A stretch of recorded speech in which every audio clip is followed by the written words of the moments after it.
In this video, I'm going to discuss about one of the famous stories by Roald Dahl entitled The Landlady. The Landlady is first published in 1959 by The New Yorker before being reprinted in his short story collection in 1960. It is a horror story that won the Best Short Story Mystery at the Edgar Award in 1960. It is about a 17-year-old boy named Billy Weaver who just came to Bath to continue his study. He was looking for a place to stay when he accidentally saw the bed and breakfast sign in front of a house.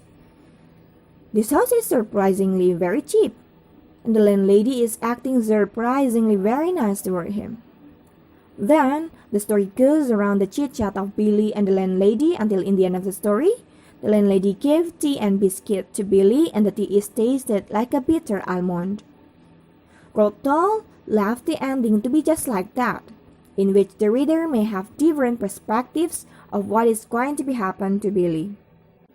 Meanwhile, talking about the author, Roald Dahl is a British author that is well known for his children's novel and adult short story. He was born in 1916. He wrote his first story for children, but the story wasn't really successful, so he went back to write mysterious stories. Dahl got his inspiration to write his adult short stories from his previous private school that he described his days back then as horrible days. Dahl presents two characters in The Landlady, Billy Weaver and the landlady. Billy is described as a handsome young boy who wants to work in Bath, a developing city in England that attracts many workers to work there. Since Billy is still young, he is easily attracted by the low price of a boarding house. This low price makes him unaware of the weird things about the house and the landlady.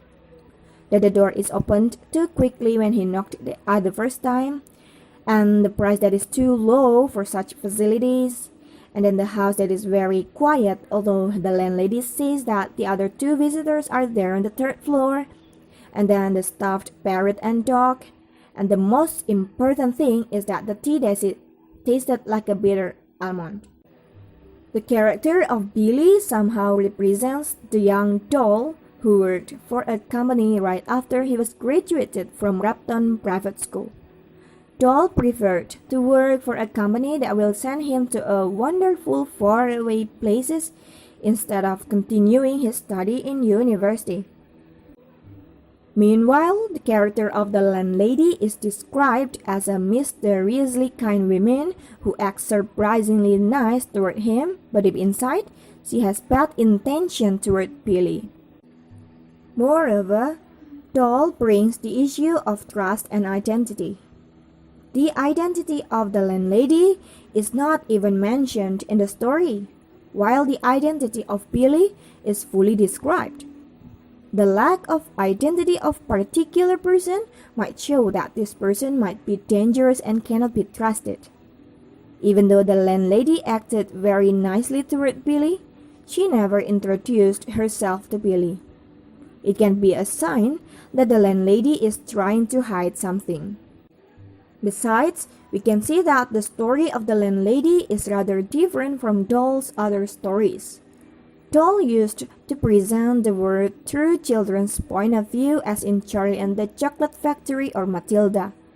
But in The Landlady, Dahl presents the world from a 17-year-old boy named Billy.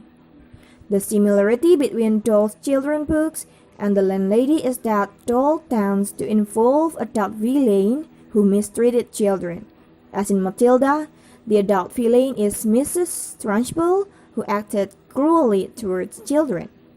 While in The Landlady, the adult villain is the landlady who has intention to poison and stuff Billy. The last but not least, I would like to recommend you to read The Landlady, since it is ended with open ending that filled the reader's mind with curiosity about what is going to be happen to Billy. It doesn't dictate the reader about what the ending should be, and Dahl leaves the rest of the story to the readers. Moreover, we can also get knowledge about the author in his life by reading this story, since it somehow has connection with his real life. That's all. Thank you for watching.